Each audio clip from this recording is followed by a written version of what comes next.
Welcome, everyone, on this Friday afternoon. Thank you for joining us for, I think, what's going to be a very, very interesting session. We're delighted to be launching this new report, Growing Business or Development Priority, Multilateral Development Banks Support to Private Firms. The lead author of this report is our non-resident fellow, Guillermo Perry, who's been with the Center for Global Development now for a while in his capacity as a non-resident fellow. Prior to that, he was chief economist for Latin America and the Caribbean region at the World Bank for several years, 96 to 2007. He has also served in his native country, Colombia, in various capacities, including as the Minister of Finance and Public Credit, the Minister of Mining and Energy, and the Director of National Taxes. Guillermo has been the director of two of Colombia's leading think tanks, and he currently teaches as the Robert F. Kennedy Visiting Professor in Latin American Studies at the Kennedy School, as well as in several other places, I believe. So we're very delighted to welcome Guillermo here today and to launch his new report. If you don't already have copies, it's in the back of the room along with the policy brief that accompanies it. And our discussant today is Michael Klein, whom I will introduce before it's his turn to speak. So without further ado, let me turn it over to Guillermo. Can I change it here, from here? How do you do it? There you go. Yeah, you just did it. Just click it. Oh, yes. Yeah. And do you have a laser pointer here? Let me ask. Or maybe here? Yeah, that would work. Yeah. No. Oh, yes. Okay. Okay. Well, good afternoon. Thanks for coming on a Friday afternoon, a beautiful spring day. Let me tell you why we did this report first. And I mentioned to Nancy, I mentioned once to Nancy Bertzel, that unfortunately is not here with us today for health reasons, that something was happening in the structure of lending of the multilateral development banks, that traditionally they were set up basically to lend to governments, and in the last years, as you see here, let me see if I can, there was a huge increase, almost 5 times, in the lending to private firms in developing countries, direct lending to private firms. And actually, although during this period there was also some growth in the lending to government, it was much less. And in some of the multilateral development banks, it actually stagnated because some of the middle-income countries' governments were having access to private capital markets, so they were not coming anymore to the MDBs. So the share of the operations was going up nearly to 30%. If you add to these equity investments in private firms and guarantees, it comes up to 35% of the total operations, financial operations of the development banks. So it's not marginal. It's at least 1/3. It's a very important thing. And we think that this trend is going to continue. The trend went down a little bit in 2009 because of the global crisis, and partly because governments went back to the multilateral banks in the crisis. They needed more money, and they crowded out somehow the lending to the private firms. But in 2010, I don't have the figures here because they are not all the MDBs have produced the final figures for 2010, but it went up again. It went up like more or less by here, and percentage-wise more or less by here. So the trend is going to continue. So this is an important issue that is happening. It's a change that is happening. And it's important to understand why. Part of the reason is that because some of the middle-income governments are having more access to private capital markets and are not coming anymore, well, you find some other business to do and you lend to private firms. So it's a growing business, no doubt. And it's a profitable business for the multilateral development banks. But the multilateral development banks are there not to do business, are there to help development. So the big question is if the there is a strong development priority here. And it is surprising that this issue has not been discussed more. There have been many reports on what the World Bank and other multilateral development banks do with governments. And some reports, like the Meltzer report, question if the World Bank should be continuing lending to middle-income countries at all. Because they said, especially during this period, that these governments were having good access to the private capital markets. So why do they need the loans of the World Bank? That the World Bank was competing with the private markets and competing unfairly using taxpayers' money, which is not always true. But in any case, we see they can lend cheaper than the private banks. So it was kind of an unfair competition. So there has been a lot of discussion, and also there have been answers. Because, okay, at some times the governments have had the access to the capital markets one year in 2008, and then the next year there is a crisis and they don't have the access. So somebody has to be there to help. And also there are other things, other financial instruments that the banks, multilateral development banks, can help with, and that probably there is not enough access in the private markets. But that discussion has been restricted to lending to governments, and in which area should it lend, in education or infrastructure, and how should it lend, but very little discussion about this development of lending directly to private firms. And the second reason why we should discuss that is because 15 years ago, the multilateral development banks were telling the developing countries that their own official development banks that were doing this, lending directly to private firms, shouldn't exist. That they were not doing a good job, and they advised to either privatize them, liquidate them, or convert them into aid agencies, and many countries did. So it's kind of strange that was the advice 10 years ago to the countries, and now the multilateral development banks are doing it big time. Now, it is true that the thinking about the national development banks have been changing. Now it's not so negative, especially because in the last crisis they appear to have done a good job countercyclically, but we have to get into this because of that. So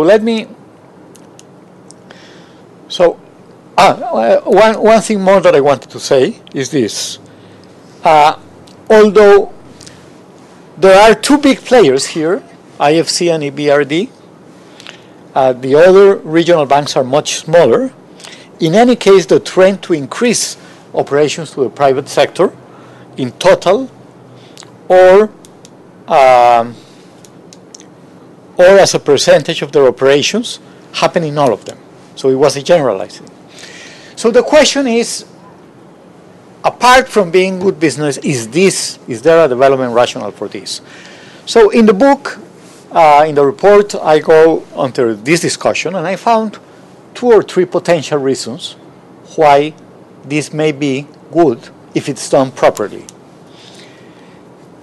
But we economists feel that the test of what official institutions should do, like multilateral development banks, is if the markets have market failures, if the markets by themselves are not doing well the job, and there is need for some intervention to either correct or mitigate those market failures.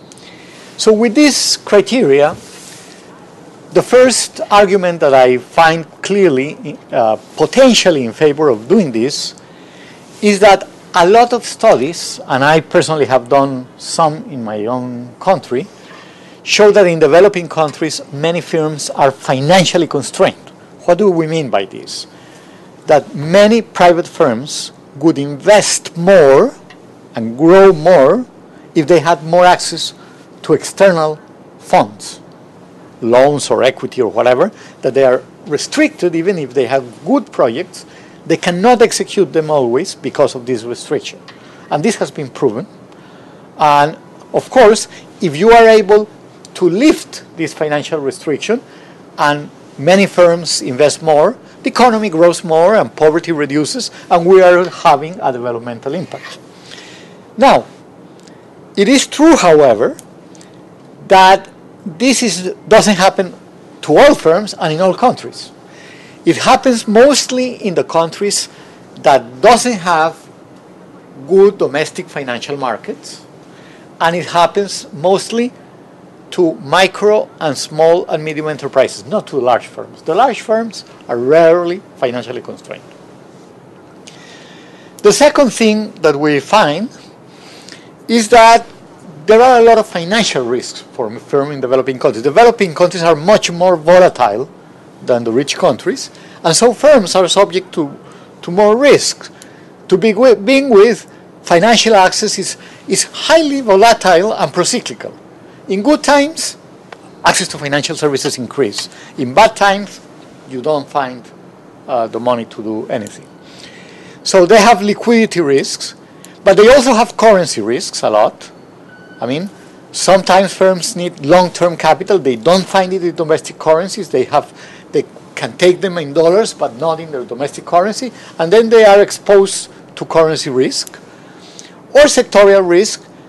And this would not be a problem if they had enough access to long-term domestic currency finance, but normally they don't. Or if they had more access to equity and to risk management products. And what these studies have shown is that normally the firms that are financially constrained are especially constrained in long-term finance or in equity and risk management products.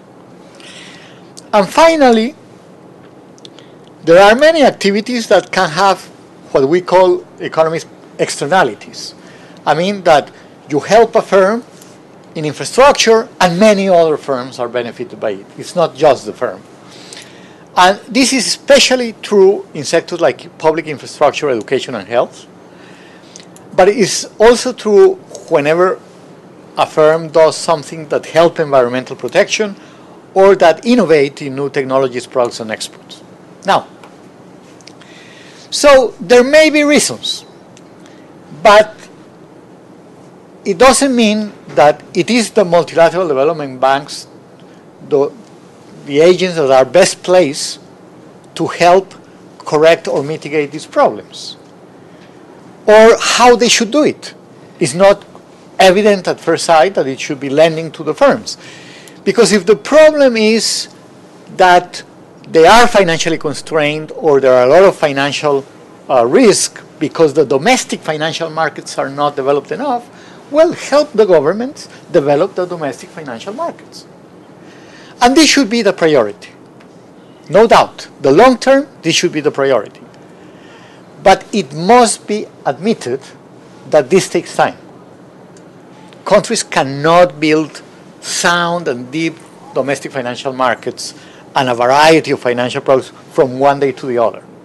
So although this should be the priority, it may make sense that together with that, at the same time that they are helping the governments develop good regulations for developing the domestic financial markets, good macro, whatever, they also help directly to build domestic financial intermediaries and some other firms in some of these sectors. So there may be a rationale to do both things and in a coordinated way. Now, if there is the rationale to do that, however, the multilateral development banks should show some priorities. And the priorities come out from this analysis. They should be working more in the poorest countries that have less developed domestic financial markets. They should be focusing on that. They should be focusing on the small firms and not in the large. They should be focusing on this type of financial instruments and not others. And they should be, in addition to the domestic financial market, they should be focusing on this kind of activities and sectors. So what I do in the book, as a tentative scorecard, is ask if the priorities in lending to the private sector are consistent with this analysis or not. What do we find? First, are they focusing on the lowest income countries? Well, from this initial graph, it doesn't seem too much. Not more than 15% of the lending goes to private firms in and it has not increased too much. But, okay, it may be true. In any case, the middle-income countries are more and larger, so there may be at least more lending in per capita terms. So we looked for that, and nope, in per capita terms, they are lending much more in the upper middle-income countries, so it doesn't look so good. Well, a final test, they could be lending more as a proportion of the GDP of the countries, because these countries are very poor normally and low income, and then it seems a little bit better, and a growing trend as a percentage of GDP. So there is a little bit more intensity. It doesn't seem that the focus has advanced. So the picture here is not a full yes, not a full no. Okay, there is some attempt, but it doesn't seem so strong. Second question, are they focusing on the small firms? Now, it is important to notice that it is very difficult for institutions in Washington to work with small firms all over the world. So they could do it through domestic or regional financial intermediaries. Now, this data is normally not easy to get.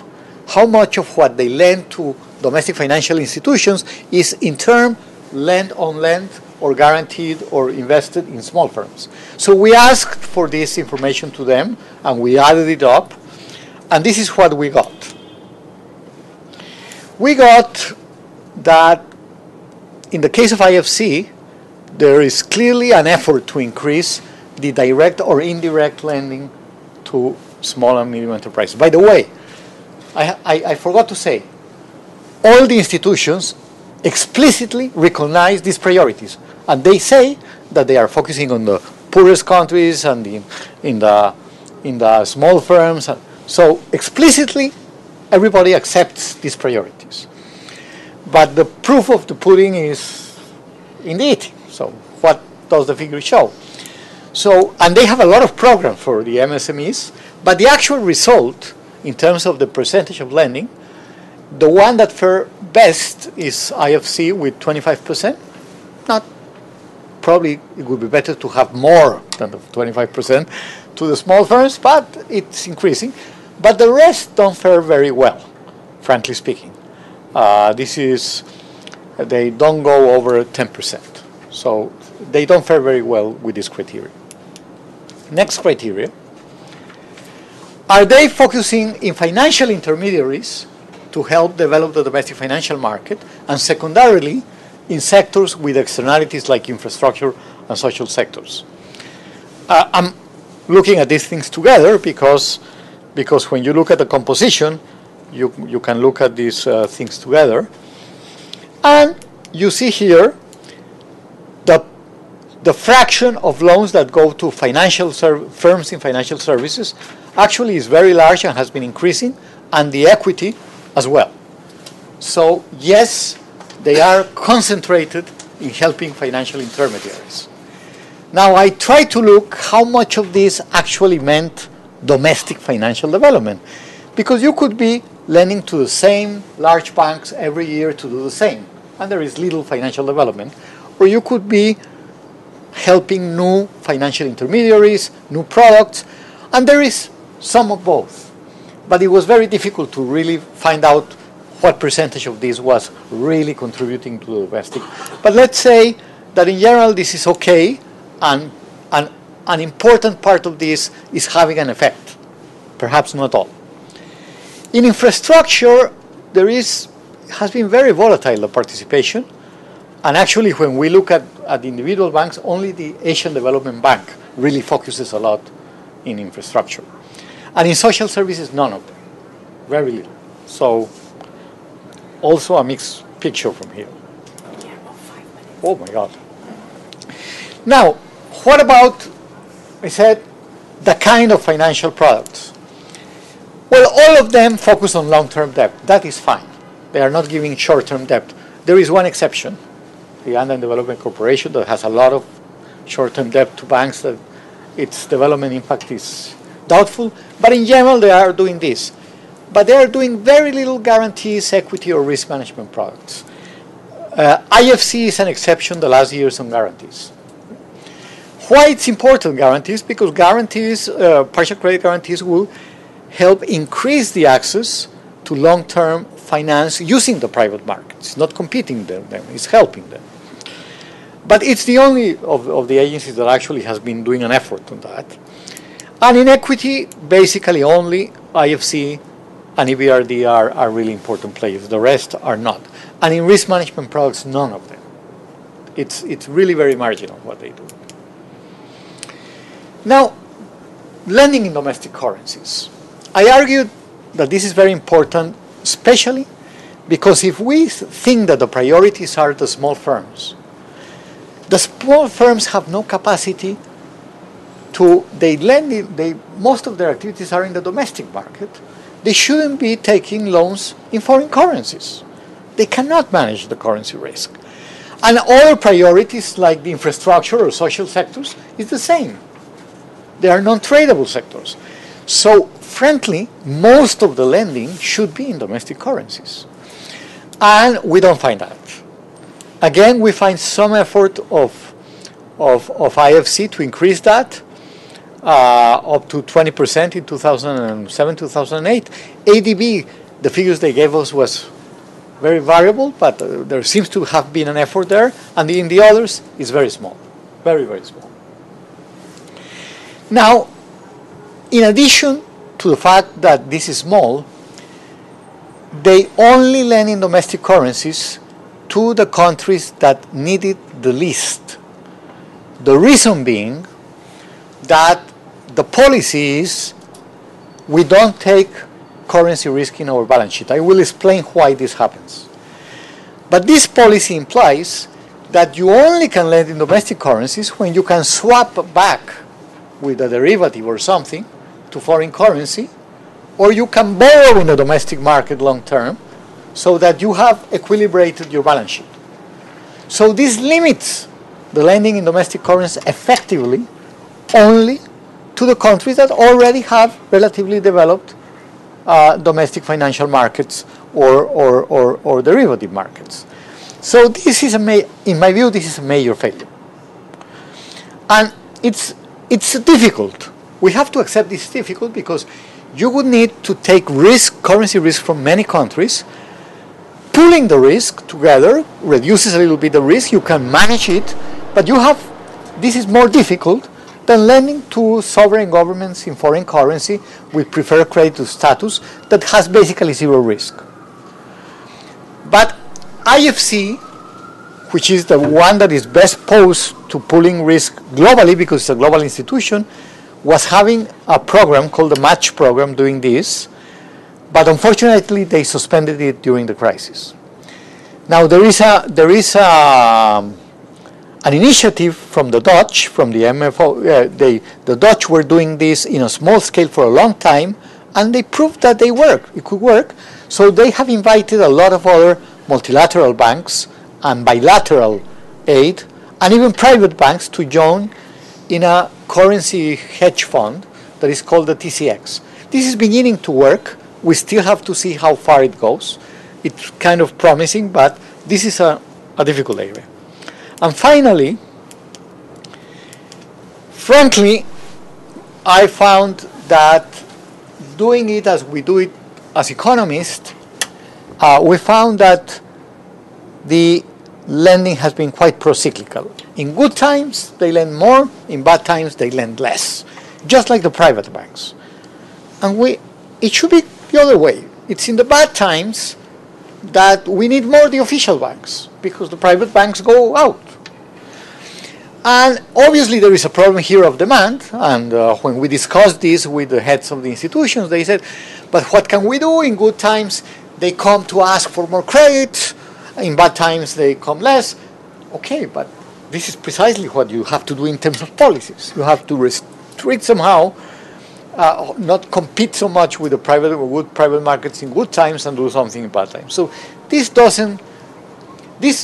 by the way, there are two banks that don't look so pro-cyclical, which are the Asian Development Bank and the African Development Bank seem to do a better job of being more stable, at least during the cycle, than the others. Now, something I forgot to say. In the last crisis, all the banks put a crisis response program that were in generally very well thought out. And they were attempting to look at the firms where financial restrictions could be worst. At the beginning of the crisis, they saw, trade lines are cut, so they offered trade lines. They saw the banks may get in problems, as the banks in the US got in problems, so they put funds for restructuring the portfolio of the banks or for having more capital. There were infrastructure projects that were private, that were near to closing, the markets disappear. So they designed projects, funds for small and intermediaries supporting small firms. But in practice, there was a drop. So even if the response program was there, the disbursements were not very high. Now, this was partially because there were not so many financial crises as expected in the developing world, except in Eastern Europe, because trade collapsed, so the trade lines were not used. But it is also true that most of these programs came too late in the game. Most of these programs were operative by mid-2009 when the crisis was going over. So the lesson there is that we should learn the lesson of this time, that people thought about good crisis response programs, but they should be designed and have them as ex ante, have them as a permanent feature of the banks, ready that something happened and they are immediately available, that you don't have to spend 6 or 8 months putting them together. Yes. Now, so summarizing the scorecard, this criteria, and this is a little bit subjective, I put A, B, C, Ds, or E's. And there is an A here, long-term debt, yes, most. Some Bs here, they are helping domestic financial markets. They have, I didn't talk about this, they are increasingly having programs for supporting environmental activities. In the last crisis, they did more better than other times. They have been putting together impact evaluation system, but there are a few C's here, equity guarantees, priority to infrastructure law, MSC, and there are a few D's, domestic currencies, countercyclicality, and perhaps D's. So the picture is mixed. Glass half full, half empty. Some people would say this shows that the bank shouldn't be doing that. Some others would say, let's be realistic, they are going to continue to do this. This is my position. Because it's good business, they are going to do it. So let's do it well, better. So to finalize, this is the agenda for action that comes from this. First, a big effort on the things that are really not happening, which is the shares of lending in domestic currency should increase significantly, and so the shares of equity guaranteed and risk management. I mean, of the things that are really more important for firms. Second, procyclicality should be reduced, and we should have crisis response programs done ex ante as a permanent feature. Third, although there are some efforts here, they have to be deepened, because with the exception of IFC, they have not gone too far, actually, in lending directly or indirectly to small enterprises. Fourth, the focus on financial intermediaries is good, but we have to make sure that it always helps domestic financial development. It's doing it sometimes it doesn't. We need more effort on areas like infrastructure, social sectors, or innovative firms. I was not able to really look at this problem, frankly, and continue the effort on environmental protection. And finally, there are corporate issues that I don't have time to discuss here, but basically they all have put together impact evaluation systems, but it's not clear how much it's influencing the decision making because of the result. And second, because lending to the private firms, and if they do it well to the smaller, in the poorer countries and whatever, is much more risky than their traditional activity of financing governments, they need to improve a lot the risk analysis capacity and the risk management of its portfolio. Now, those banks that have a separate agency like IFC has had to develop this capacity, and it's a total different world than the World Bank in terms of the risk culture and the capacity to do this. But not all the regional development banks can do a separate agency because it requires size, capital. So they have different departments and they have problems with the culture. And also having it separately sometimes have difficulty in taking advantage of synergies, because sometimes what one side does with the government to develop is not fully consistent with what the others is doing with the private firm. So let me stop here. I'm sorry to have gone overboard. It's fine, it's fine. Thank you very much, Guillermo. I think it's really important for us to analyze outcomes as opposed to what people are stating are their objectives. And this report, I think, goes a very long way in using whatever data are available to look at the outcomes in terms of what MDBs are doing relative to the rhetoric and the statements and so on over the past decade. I'd like to turn now to Michael Klein to discuss this report. Michael teaches, he's a professor at the Frankfurt School of Management and Finance. He also teaches at the Kennedy School, like Guillermo, as well as at Johns Hopkins. So divides his time between these three institutions. And for this audience, I think it's important to know that prior to that, Michael was vice president for private sector and finance at the World Bank Group. He was also chief economist for the International Finance Corporation and led these institutions through a very major change, I think, in the private sector agenda. Michael was also chief economist for the Royal Dutch Shell Group, also worked at the OECD, and we're delighted to have you here today to comment on this report. After Michael's comments, we'll open it to you all for a Q&A. Thank you, Michael.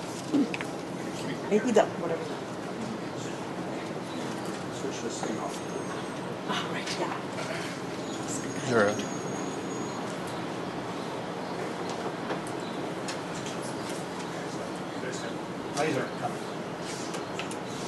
Okay, good afternoon. Guillermo has picked up an interesting topic that is not at the forefront of debates in development, as he has said. So this is a good thing, and he wanted to stimulate a debate, so I'm going to participate in that debate here. And I'm going to start with saying that the framing of the issues, the premise of some of what has been said, I have a slightly different take on. There was a little flavor here that organizations like EBRD, IFC, and so on make good money, and then now let's look whether they're doing good stuff as well. Well, the first thing to note is they're not making good money. So the loan products of the IFC, for example, and most of these actually make no contribution to the bottom line on average. There are some nice years when equity returns are good and the outcomes look okay, but over longer periods of time, the risk-adjusted rate of return on capital that organizations like the IFC make is nothing to write home about. If the IFC or the EBRD or so would be quoted on stock exchanges, I doubt that they would be run in the way they're being run, be major, runners or major success stories. So having said that, so we need to just keep in mind that it's at some level or other, all organizations have to make profit to continue, and the development banks, both those who operate with sovereigns like the World Bank or the IFC who work with private companies, both of them can survive financially basically because the shareholders don't want their money back.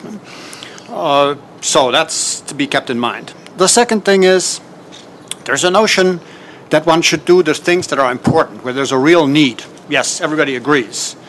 But you can only do those things where the real need is when you actually have a practical way of doing it, in a way that actually is financially viable and sustainable.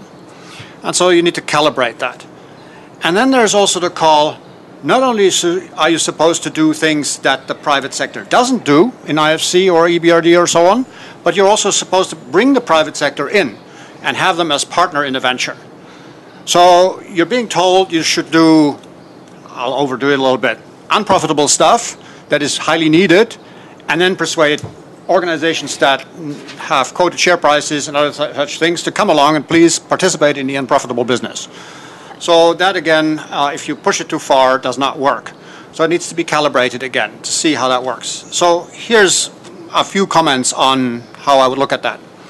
The first is, so there are three pieces here. One is the activity overall of the organizations financially viable? Second, and we take for granted that the shareholders for the foreseeable future will not take their money out and don't want dividends paid and so on, so this is doable.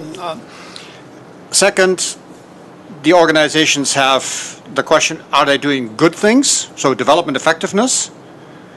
And the third piece is what the organizations call additionality. Is it things that wouldn't have been done without them? So this is a different thing from doing good things. It's the question whether you can do good things that others would have done as well. But it's the question whether they're bringing something to the party that otherwise wouldn't happen. So first, on development effectiveness. There's actually a reasonably long tradition in organizations like the IFC of development effectiveness measurement that goes back to the 80s. The system that is there at the moment, which has been driven down the organization more in 2005 with DOTS, was actually set up in the 80s.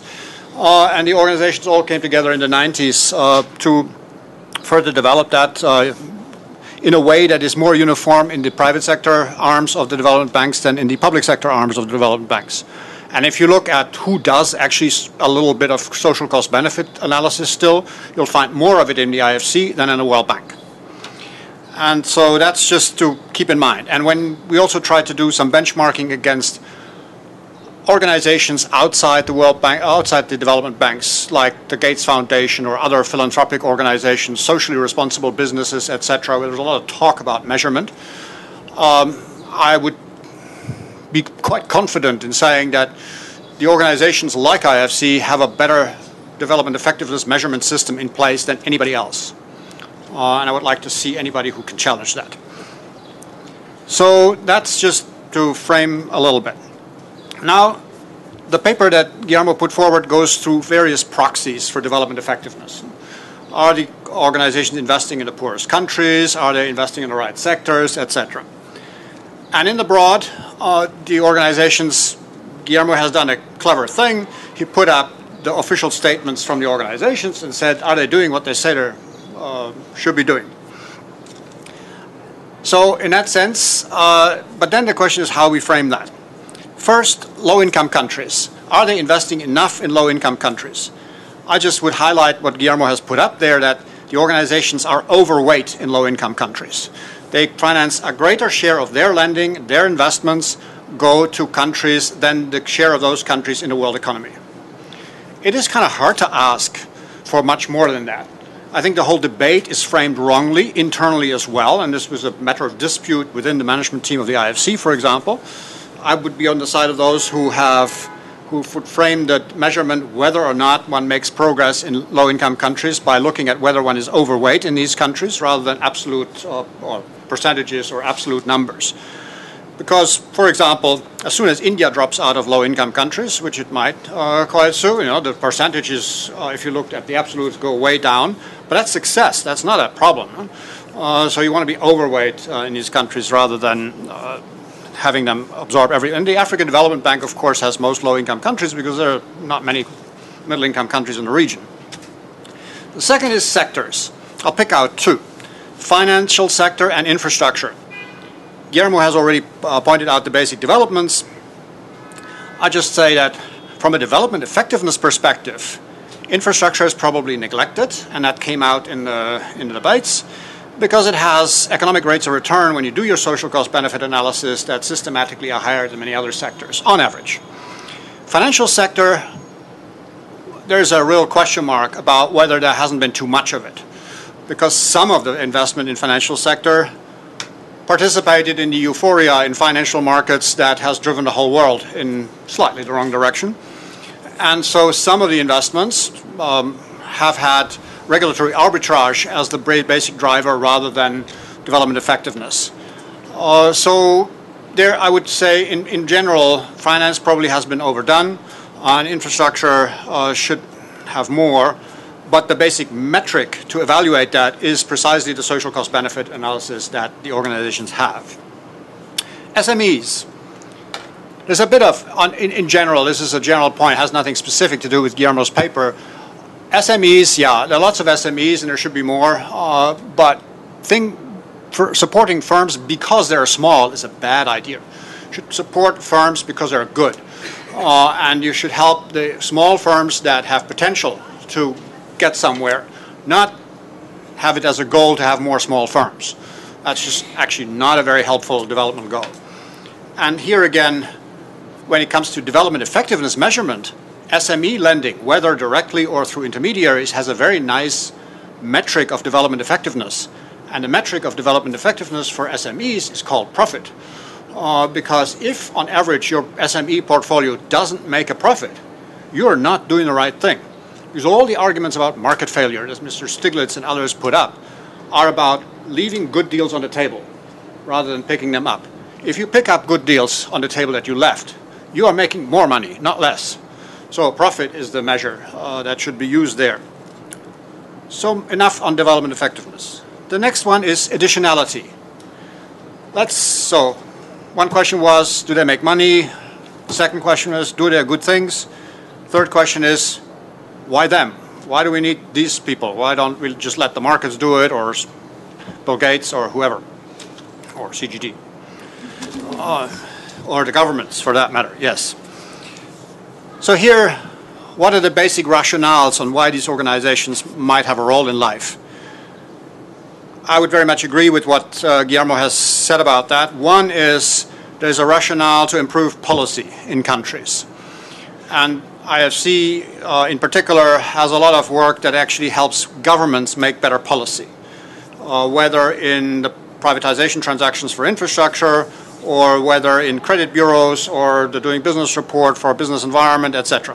Second rationale, I think IFC has some really good stories, and more so than most of the others. Second, standard setting. And here's one thing that I sort of missed from the paper.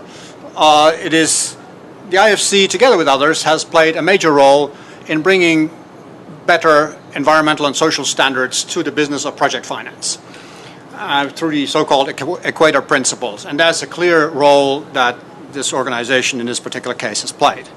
The third rationale is the very traditional one, which is the reduction of political risk. Because IFC and others de facto have a little bit of a preferred creditor status. The ability to, they don't suffer as much, IFC certainly doesn't, from convertibility and currency transfer risk as others do.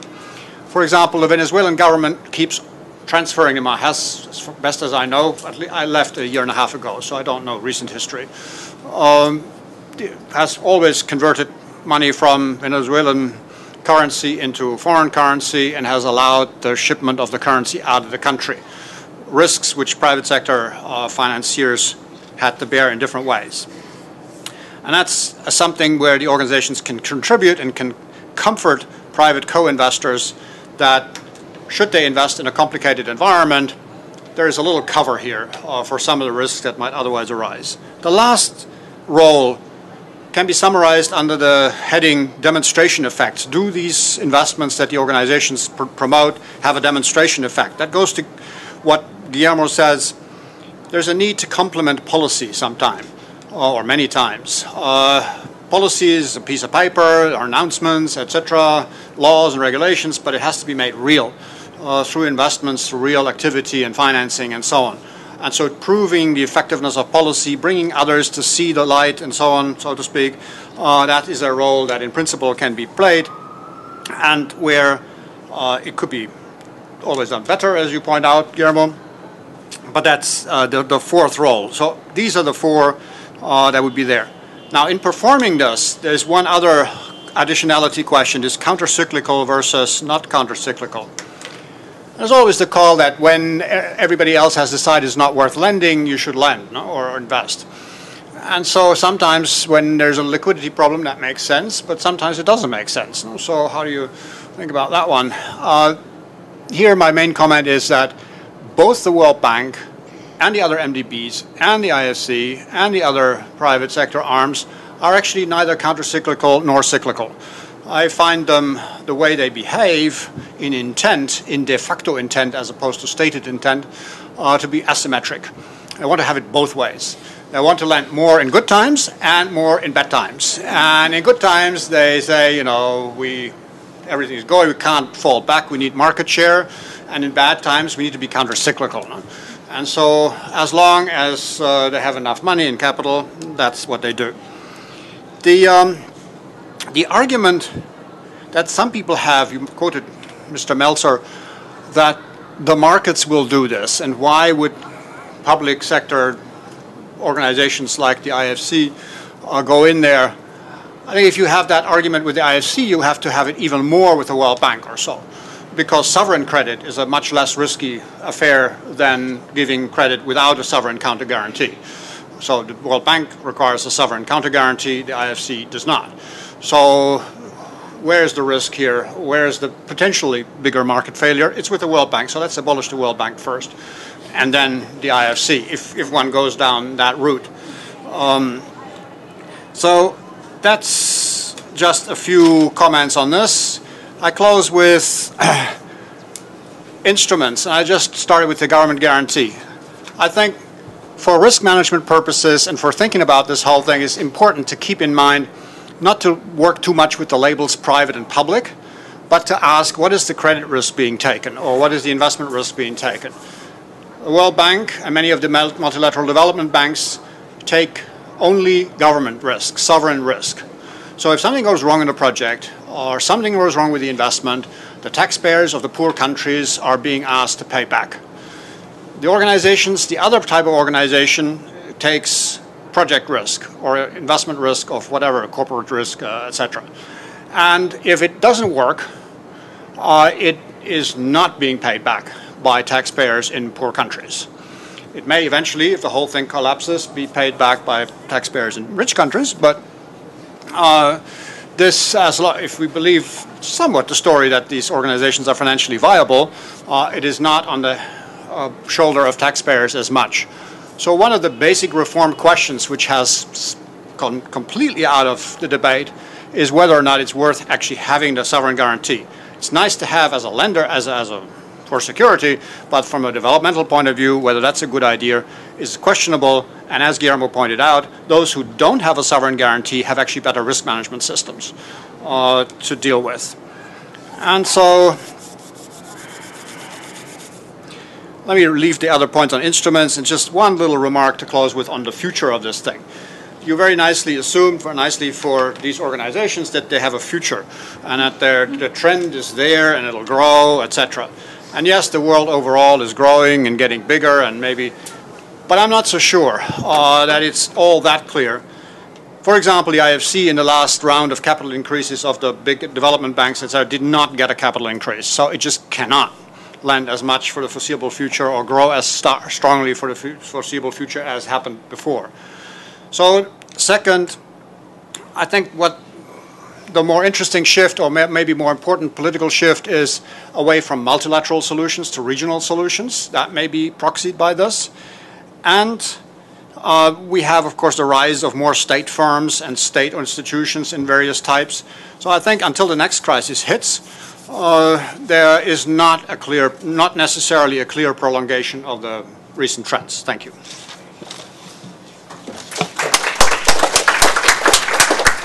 Thanks very much, Michael.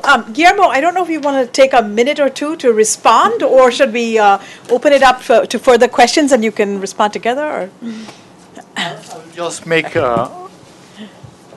comments. One is the purpose of the report is precisely what is happening here. It's open the debate on this. It's emphasized in the report that this is a tentative, a first attempt, and the idea is to open a debate that we think is necessary. The second comment that I will do is that although I try to look as much as possible to the development effectiveness evaluations, I frankly don't feel as confident as saying, okay, the external agency did this evaluation and found that the development impact is very positive. I know how this works at the World Bank. Sometimes the IEG does a very good work, sometimes it doesn't. When I look at the specific way in which development impact is measured, so that's why, as I didn't feel confident on using that as a proof of a polling. I said, well, there is also a proxy. There should be some priorities here derived from the analysis. And let's see if this is happening. This is an indirect way, is not precise, but I think it's illuminating in many aspects, because in some aspects they seem to be doing what one would expect, in some others not as much. And you see differences among the agencies as well, as I pointed out. It has to be said that IFC tends to come out better than the others in most areas. And I think that has to be mentioned. Okay. Thank you very much, Guillermo. I think we'll now turn to the audience, and I think there are a number of people here who are or have been in the World Bank group, as well as others who are interested in this. So I'd like to open it up to questions or comments. Who wants to start this discussion?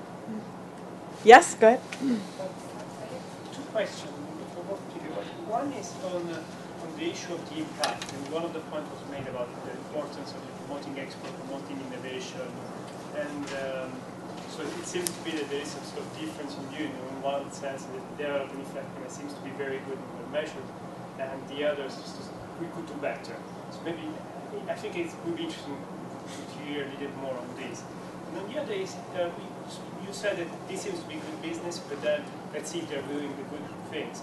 And I wonder if there is actually not a trade-off between the good business and the good thing. So in a way, it's going to be hard to push this institution to do exactly the perfect thing, because then the goals may be not necessarily the good business, or if it's not the case. Yeah, go ahead. Let me begin by the second question. When we had a preliminary discussion on a draft here, the president of the AFDB, the African Development Bank, said, well, we do have a major problem with our stakeholders, because they are asking us both at the same time to do the right thing, but not to take risks. And these two things, or not to be able to have enough reserves, because the other thing is you could do things that are somewhat more risky because you know that they have more development impact, but then you have to have enough reserves and enough capital to do that. And he said, we actually get conflicting instructions from the stakeholders. And this is something I emphasize in the book. A lot of times the problem here is not with the management, it's with the stakeholders, with the authorizing environment that asks them to go into. But it is true. I mean, obviously you have, when I said growing business, I didn't imply, by the way, that it's a great business. No. I implied that perhaps some of the reasons have done because some of the institutions were losing business with the sovereigns and were substituting it with the private sector. It may not be the case in the World Bank Group, but it might have been the case in other institutions during the 2000s, in the sense that it kept occupied, it kept the institutions doing things. But we have to look if these things are really important for development. That was the idea, not that they are doing a lot of profits, no. But sometimes it is true. I mean, you do need enough capital, and especially very good risk management. And what I see is that, and we write it in the report, is that institutions that are separate, have separated the private sector like IFC, actually developed very good capacity of risk analysis of projects and risk management of their portfolio, much better, and they innovate financially much more than the parent institution, the World Bank. That's because it only lends to sovereign, with the sovereign guarantee, has no need to do any of these things. But in most institutions, they are not separated, they are part of the same institution. So really, this is a major problem in the rest of the institutions, because they don't do well the risk analysis or risk management. It's becoming a major, an increasing percentage of what they do, and it's becoming a very serious problem. So this is a major issue there. Your first question, On the rigorous, how rigorous is really the measurement of development impact? yes, I cannot tell. I would like to leave this a little bit more to Michael, but I as I mentioned, by the way, I'll ask on the innovative aspects. You ask about the innovative things. I try to look especially into some of the sectors, how innovative actually were. And there are a lot of very successful stories. I mean, there are, in some countries, these institutions have helped create a new financial intermediary that didn't exist, a new financial product that maybe today has a bad name, like asset securitization, but that it's important for increasing lending to housing. I mean, it was bad managed here, but it doesn't mean that the instrument is not a good instrument. So sometimes it's clear that they help develop the markets. But in other cases, frankly, it looked like they had a cozy relationship with a good, strong financial group, and they were doing the same thing once and again and lending them, and the others were using relatively cheap money compared to what they could do in the market. So it was very difficult. It's difficult for somebody from outside to get into and say 80% of the operations are of the development type and only 20% of the others. So this is something that probably we have to look into more detail. The same happens in infrastructure and other things. You always have very good stories, but you also can see some things that you say, there is no much development rational in this. So I leave it Thank to you. Mike. Mike, did you want to add something? Or if you Get could, some more yeah, questions. go ahead. Yes. Thank you both. I had a question. I flipped through the report and I may have missed it. Were you able to quantify the amount of private capital that is catalyzed by B loan structures and guarantees? Because I'm very interested in that aspect as well of the role of these institutions to bringing capital to an larger institution. Didn't do that much. I didn't do much on that area. But actually, as I showed there, the only institution that is really using guarantees in a significant way is IFC. The AB loan structure is used more broadly, but I didn't go into that. It's an important question, and perhaps Michael can add something. Yeah. Do you want to? Okay. Go ahead, please. I answered because I forget. I have a pen and Of course. Yeah. and then I can do the second question. Go ahead with your question. I should actually say that I am responsible for measuring and reporting on our development results. So, Perfect. In that sense, one of the questions that I wanted to ask you, Mr. Perry, as Michael briefly mentioned there are actually agreed good practice standards that all of the multilateral development banks have signed up for. And there have also been 3 benchmarkings against those agreed good practice standards. So I was a little bit surprised why you have not picked up on that in your report. My view in terms of at least assessing the quality of the evaluation systems, given that this was not done by one MDB but across all MDBs, that's probably the best information that is out there. Where I would completely agree with you is it was quite funny in the last benchmarking you got differences between one institution meeting 8% of the standards and another institution meeting 90% of the standards. And the lower the standards were, the higher the self-reported success rates were. 100% success in the case of the institution meeting only 8% of the standards. So there's an inverse correlation between the two. And then the other thing that I think is very important to point out is there's in all of the institutions that we are comparing notes, you get a very strong relation between the financial returns and the development results of these institutions. Don't say that this is necessarily the case for all private sector operations, but if you control against negative externalities, this is what you should really expect in terms of distortions. And so the question should then not be, in terms of supporting institutions, currently, this is a question for you again, Mr. Perry, the system appears to be, if you have lost money, you have shown that you are needy, shouldn't you have a capital increase to give you more money?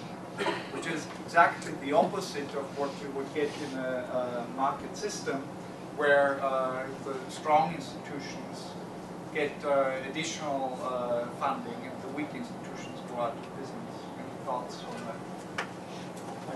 I'm going to mention this because I do have a section on the issue of impact evaluation in the report, and recognize that this is a very important development. I didn't, in the presentation, I didn't say too much. It only appeared in the tentative scorecard at the end, and actually it had a B. So it's one of the things that I say it's a very positive development that the institutions are doing this and are trying to compare best practice. What is not totally obvious to me is that to what extent this is influencing ex-ante decision making, which I leave on the table as a question. Okay, Michael, why don't you comment? Yeah, okay, a few basic points. There's always this thing of, do we compare an organization or an individual or so to nirvana or to reality, so to others? And I would think when it comes to the development effectiveness measures relative to what else is being done, actually organizations do rather well. And then, as Roland pointed out, those who have higher standards tend to report lower success rates. Actually, the World Bank reports success rates of 80% and the IFC of, 60, 70 or thereabouts. And therefore, the World Bank people say, let's close down the IFC, move the money to the World Bank, and everything will be better.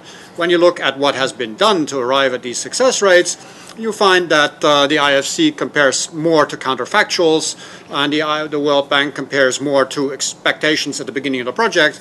And if you have low expectations, you can be successful. No? So this kind of stuff one needs to keep into account or in mind. Having said that, should one always do better? Yes, but just that. B loans, how much have they raised? Once again, I've been out of this for almost 2 years now, but the last numbers I remember was that slightly before the crisis, the total investment volume per year in the IFC had reached something like $12 billion, if I'm not mistaken. And then it was about $3-4 billion of mobilization compared to that. So 1/4 to 1/3 of extra resources mobilized directly with structures of the B loan type. And then there's other type of mobilization that's not counted in there when somebody doesn't go under a B loan structure and so on. What else was there?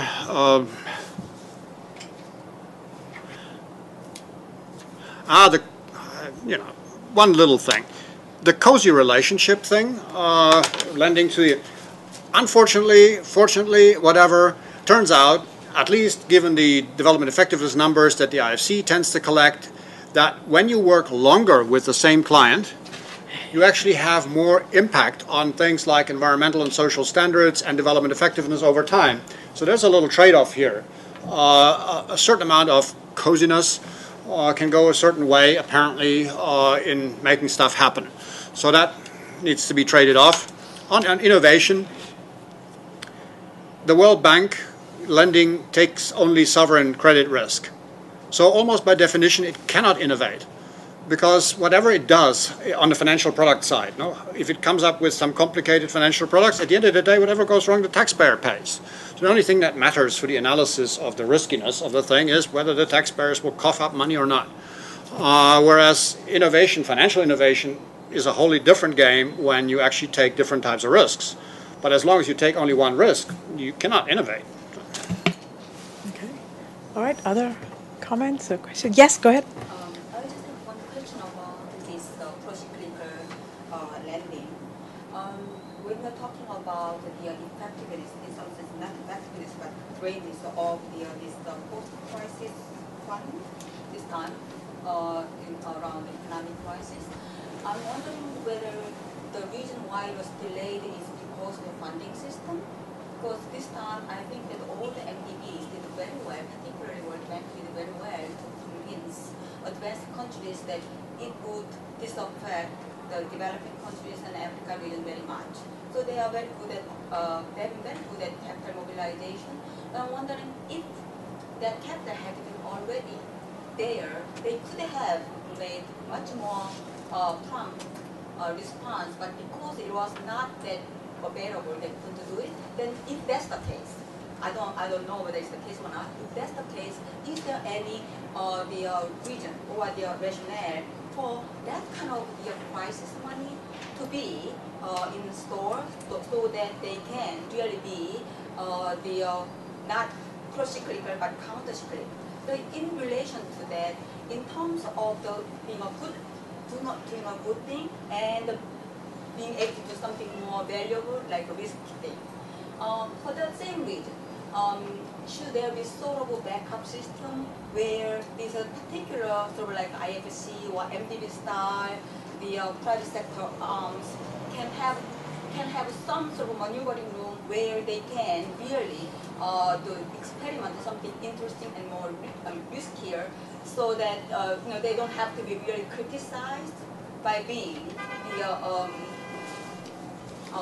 failing in certain things. Is there any room for that kind of? Was there another question in the back? Yeah, I just want to take the one. Yeah, we'll take one more question because in the interest of time, and then maybe we can address them together. So you yeah, go ahead. Yeah. Oh, great. Sorry. Hold on. He had a setup first. Just yeah. Go ahead. Go ahead. Go ahead. Okay. Yeah. Just wanted to know if the report explored whether there's much demand by financial intermediaries in developing countries to actually invest in the MSMEs, and if not, how can the MDBs engage with these enterprises in a way that's in addition to microfinance? It seems like it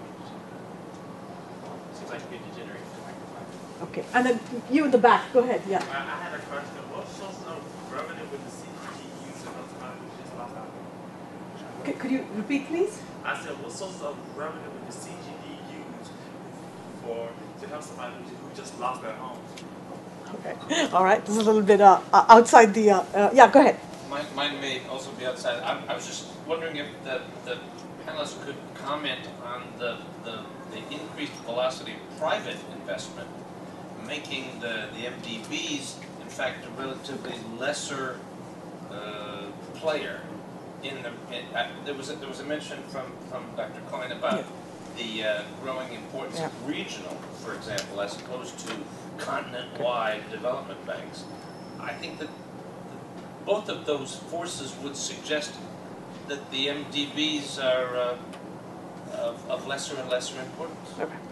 Okay. Maybe we can address all of these. Clearly, being able to respond rapidly to crisis and being countercyclical means a conscious decision, as it's sometimes mentioned in these organizations, to keep some of the powder dry. And this is very difficult to do because everybody, for example, in the World Bank happens, as well as in the IFC and in the others, everyone, when things are going well, every project looks good, there is a lot of demand, so people want to push it, and risk analysis seems great. But really, official banks should exercise some discipline in the good times, not to finance everything, and to keep some capacity and some reserves for the bad times. This is part of the role, and they should do that. But you need to convince the stakeholders to do that this is what they should do. I was going to mention about the capital increase, I forgot. I mentioned this as part of the problems of the inconsistency sometimes of the stakeholders, because, in good times, some of the, especially of the middle-income countries, the governments that do not need so much the MDBs. They said, then lend more to the private sector. Okay. Then the crisis come and say, oh, I need the money. And you say, okay, I'll give you this, but I need to keep this for the private sector.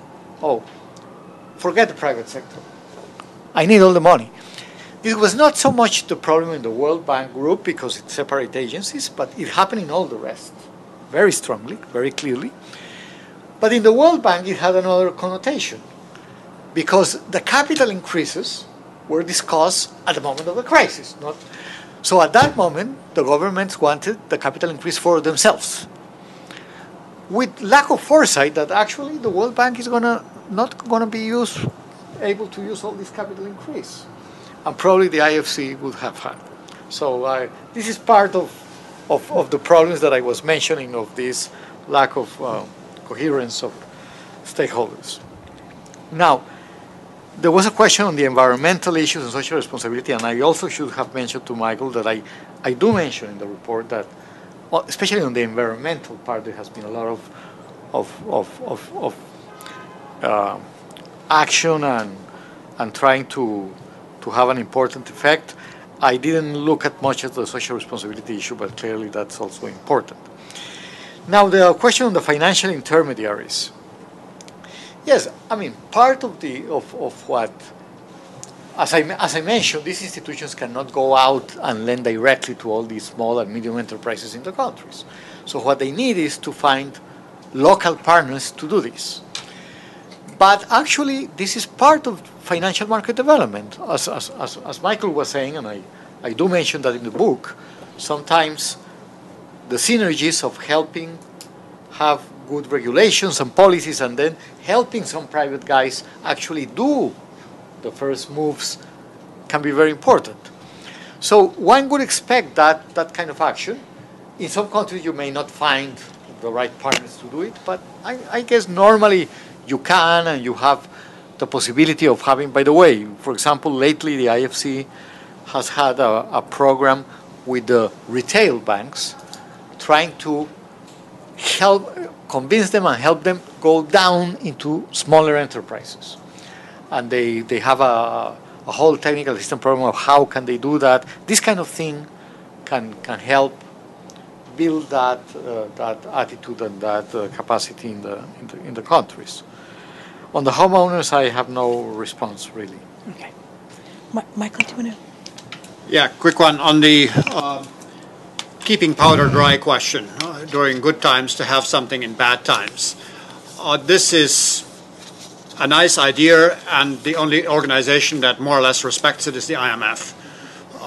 And the World Bank in the last crisis happened to have powder dry for an extra $100 billion of lending, but not because it wanted to keep it dry, but it's because the government didn't want to have it beforehand. So and the IFC was benedicted during the good times, so to speak, with lots of demand and didn't have powder dry. So this is why some of the crisis response was not as dramatic, or part of the reason. So, is it possible to do riskier things without being criticized? No, but that's not an argument not to try some risky things from time to time. Demand for by financial intermediaries to actually go down to SME lending, quote unquote. That is there, and we have the basic trend is, which Guillermo points out in the book, that as financial sectors develop, there's more competition, they look for new clients, etc., and it is possible to move in that direction, and the world seems to be moving, in most cases, into that direction. Final question that I have something on is this question about the role of the MDBs relative to the multilateral development banks to others. One is the global ones relative to the regional ones. So the continent-wide ones are the regional ones. And there's a bit of the world is becoming more multipolar. There are lots more powerful governments coming up, and there's less and less agreement, etc. And that is reflected in the structure of the multilateral development institutions, including in the discussions at the World Bank board, which is more where the rising powers, shall we say, might be a bit more assertive these days than they used to be, and so on. Which goes to say, if you want to do new, riskier, uncharted things, sometimes it may be possible, sometimes it may be more complicated these days. But overall, the world is growing like it has never in history, and the MDBs are becoming smaller players in a larger and larger market. Maybe on the regional issue, I forgot to mention something. No, there are advantages and disadvantages of going more into the regional MDBs. And I have seen recently, have had more relation with some of the regional banks. And there are some advantages of being closer to the clients, or sometimes being more flexible. But also, first, sometimes you're less rigorous because of that. So sometimes you end up doing things just because your immediate stakeholders want them, things that are neither development impact nor good business. But also, some things need the capacity of pulling risks on a more global sphere, especially the problem of lending in domestic currencies. This is very difficult to do for a regional development bank because region-wise, the correlation of currencies is quite strong. So you cannot diversify enough within the regional bank. And that's how regional banks have joined the proposal of MFO on TCX. And we still have to see how that works. But that is an area that really needs much more thinking and more development. And I hope that IFC would reconsider the closing of the match program because it was going in the right direction. And clearly it was a problem. They lost some money on the 2009 because of the correlation of currencies. But I don't feel that's a reason either to abandon it or not to join the TCX. So I would push them very strongly to go in that direction. Okay. Thank you. Thank you, Guillermo. I think we can all agree this has been a very lively discussion with lots of questions. I'd like to invite you all to join us for the refreshments that are out here, meet our speakers, and I'd very much like to thank Guillermo Perry and Michael Klein for joining us today and for this excellent discussion. Thank you very much.